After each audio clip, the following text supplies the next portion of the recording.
Bonjour, ladies and gentlemen, with Bitcoin having now spent 2 days fully closing above the 200 EMA on the daily, a moving average that every previous relief rally after the first major crash got rejected off of.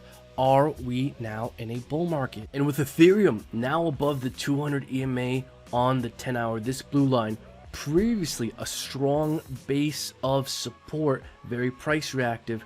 Is this the tipping point that Ethereum needs to see bullish continuation? And with a massive dump of Bitcoin held on exchanges, is this the dump we need to see a pump?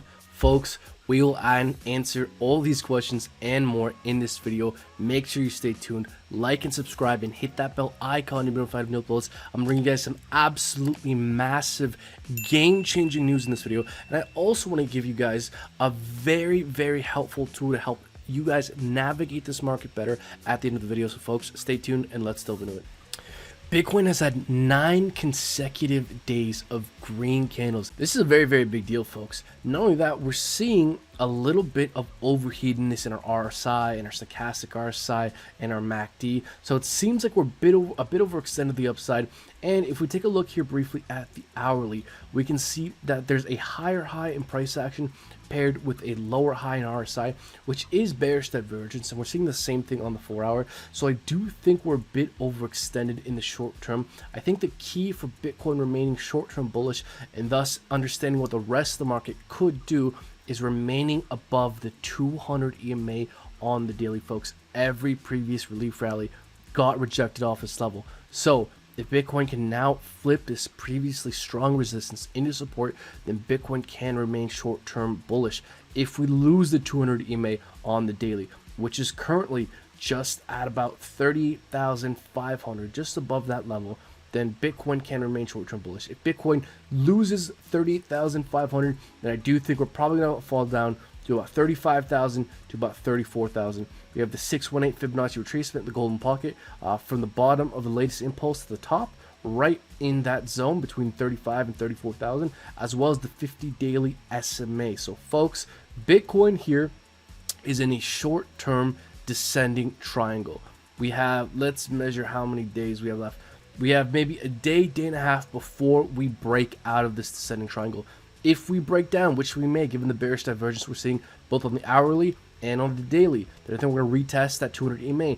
If we can't hold the 200 EMA, we're probably going to fall down to between 35,000 and 34,000, and hopefully put in a higher low and solidify the 50-day SMA as support. Because folks, if Bitcoin starts getting daily candles closing below the 50-day SMA on the daily, I am out of the market, because that was historically a strong bedrock of support. As we can see here throughout the latter end of Bitcoin's parabolic run-up, it held as support as soon as we got daily candles closing. As soon as we got daily candles closing below it, we never went back up again. So folks, lots of inflection points. These two moving averages are key, and for me to really start to get bullish, I want to see Bitcoin break above $42,000, make a higher high above the previous relief rallies, but most importantly above this red trend line based off the all-time high of this next lower high. Folks, if we could break above that thing, come back down and retest it, solidify 42,000 as support, then Bitcoin can see bullish continuation, and then we could start to get excited again about low cap gem opportunities and altcoins seeing bullish continuation.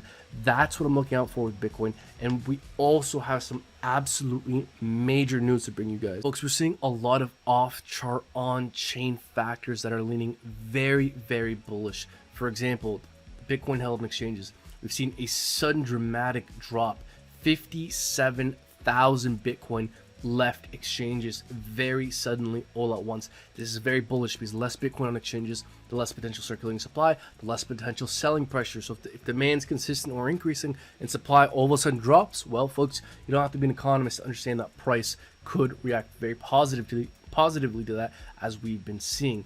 We're seeing the Grayscale Premium start to evaporate. Folks, this is a highly underrated, super significant metric. Allow me a moment to explain to you guys why this is so significant. GBDC is Grayscale's synthetic Bitcoin investment product geared towards institutional investors. And so right now, GBDC is actually 5.69% cheaper than regular spot Bitcoin. And so if institutions want to get in the space, why would they buy Bitcoin when they could buy a synthetic version of Bitcoin that to them is more or less the same thing at a 5.69% discount?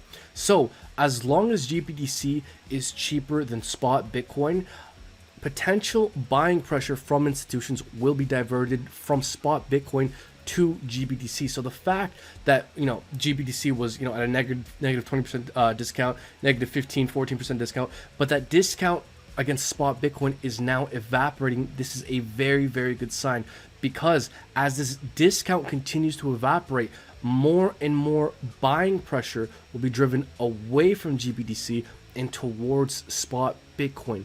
This is a very good sign, because as this number continues to decrease, then institutions will be more open-minded to buying spot Bitcoin, not some synthetic version of Bitcoin. So basically, if and when we see this GBTC discount turn into a premium, we're going to see a lot more buying pressure from the institutional side. We're also seeing hash rate start to recover. Very good sign. When hash rate first began to drop off the map, that kind of signaled the beginning of the downtrend with Bitcoin. We're also seeing the Bitcoin Fear and Greed Index start to turn more greedy, meaning people are not being so fearful. People are starting to get more optimistic and therefore more likely to be willing to redeploy money into the space, just how I am personally doing myself. I'm actually starting to dollar cost average my way back into this market, given that Bitcoin's now, for the moment, closing above the 200 EMA on the daily.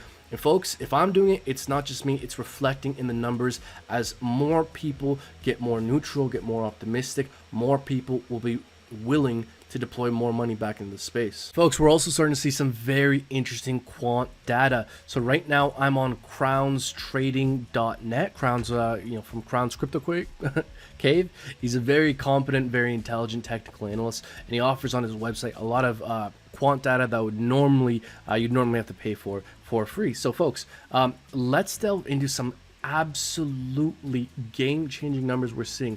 Number one, folks, sudden dramatic spike of Bitcoin leaving exchanges. 57,000 Bitcoin left exchanges just the other day, July 28th. That's a very, very big deal. We're also seeing, again, Bitcoin leave exchanges.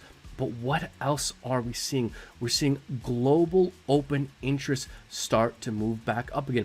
What is this metric? This metric essentially just tells us how many futures contracts are still out there. So basically, how many participants are there in the market? Typically, the more participants in the market, more buying pressure potentially in the market. As well, global funding rates have recently turned positive.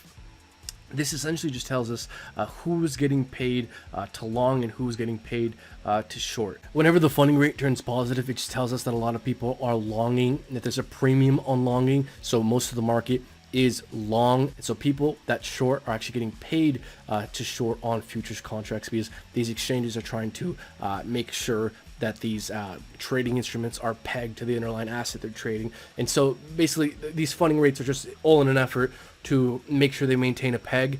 And whenever there's a positive funding rate, it just means more longing than shorting. That's basically what it means. So folks, we're seeing a lot of good fundamental signs. Are we ready to ape in? Should we ape in with everything we got, buying every low cap gem? Folks, I'm very cautiously optimistic and getting cautiously bullish, because we're flipping major resistance into support. We're seeing some positive fundamental news out there, but I think we should be very, very wary of a potential bull trap. I want to see a bit more layers of bullishness. I want to see a bit more confirmation, and after I'm a bit more convinced, then I could be all gung-ho of us having a second leg of the bull run, and things continuing on to Bitcoin going to 100,000 and above, and Ethereum 10,000 above. But I don't want to call it too soon. Again, folks, I think we're a bit overextended in the short term. Daily 4 hour and the 1 hour is overextended. So I think we're going to retest that 200 daily EMA, maybe the 50 daily SMA if this level doesn't hold at 35,800, or sorry, 38,500. So folks, let's see if that holds. Ultimately, if Bitcoin breaks above 42,000, makes a higher high above the previous relief rallies, comes back down to retest, that holds it as support above this red trend line based off the all-time high, the next lower high, then folks, only in that case, once we break out, come back down, retest it bullishly, will I be far more bullish with confidence based off reason and evidence, not my feelings and intuitions, that a bull trend in the bull market could continue. Same thing with Ethereum. Folks, Bitcoin leads the market. If ETH can break above this red trend line, come back down, retest it, hold that support, and in that case, we could see bullish continuation. I mean, we're rallying as we speak. It's a very good sign. So far, this is actually a super good sign. We've now put in a higher high. Folks, for us to be bullish again, we need to do 3 things with Bitcoin and Ethereum on a macro level. We need to put in higher highs, higher lows, and flip major resistance and support. ETH has now done 2 of those things. ETH has just now put in a higher high, and we flipped major resistance into support, that being the 200 EMA on the 10 hours. So folks, ETH is looking very, very good. Ultimately, I just want that extra bit of confirmation with Bitcoin. Once we break above 42K, come back down to retest it, hold it as support, folks, then we can get ultra bullish. But please be wary of a bull trap. We're overextended in the short term. I wouldn't be surprised, although it's not a guarantee, that we'll pull back. We may pull back slightly to just 38,500. We'll see. I already explained the levels I'm looking out for. Ultimately, folks, before I wrap up this video, I want to share with you guys one giant helpful tool that may help you navigate this market. And that helpful tool is our VIP Discord group. Now I know, guys, I'm a shill, but folks, at a time like this where there's so many game-changing news at a day-to-day basis, if you guys want an extra pair of eyes to kind of help you analyze the market, again, none of what we do is financial advice, but if you guys just want another perspective, I really invite you guys to become a VIP Discord member. We're posting tons of relevant information, what layers of bullish confirmation I'm looking out for, what I'm buying into with what percentages of my portfolio. I bring you guys major news events. So if you guys just want an extra pair of eyes to help you analyze this market with the understanding that none of this is financial advice, but just to get a different perspective, folks, become a VIP Discord member. Tons of helpful stuff in our paid group here. So if you want to join, you get access to our Patreon. Link for that is down in the description below. Go join today. And folks, this video is long enough. Thank you all so much for watching. Do not forget to like and subscribe. Until next time, take care.